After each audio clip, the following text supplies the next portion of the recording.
Ito bossing, yung map sensor ng Mitsubishi Mirage mga bossing.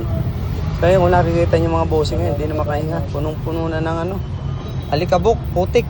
Ayun, Grabe, oil na natuyo.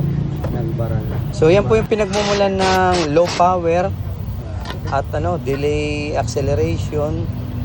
So yan po kasi yung nagano ng hangin. Kaya tinawag na map sensor mga bossing. So ang nakalagay yan sa ibabaw ng throttle body.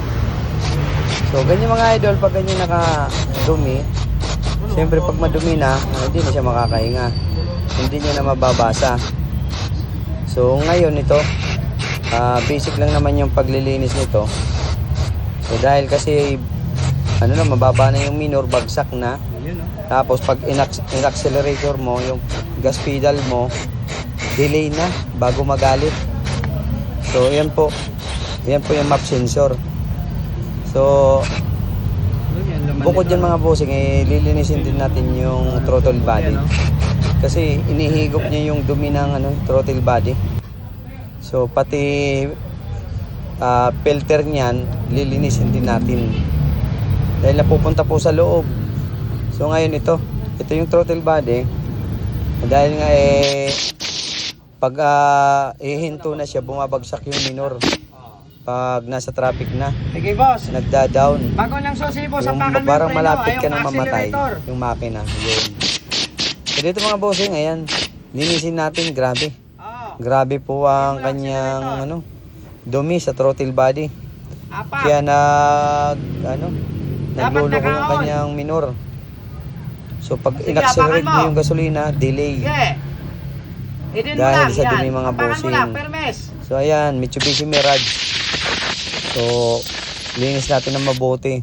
Hindi ko na nga pala tinanggal dyan sa para nakasaksak yung sakit ng throttle body, para pag on mo, apakan nyo lang po para bumuka yung flapper niya, yung nagbubukas sara.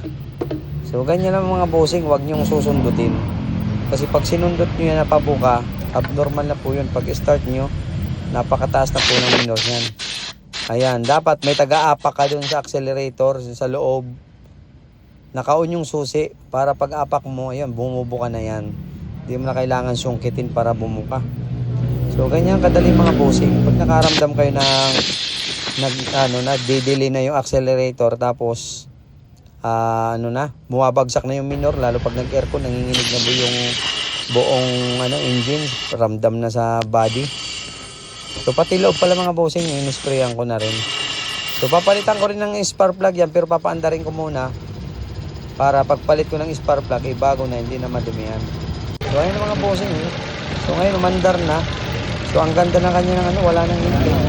Pwede ka nang maglagay ng baso, tubig, o soft drinks, hindi na malalaglag, hindi na nanginginig. So ayun mga bossing, nilinis na rin pala natin yung oxygen sensor. So mga sensor niya, nilinis na natin. Thank you.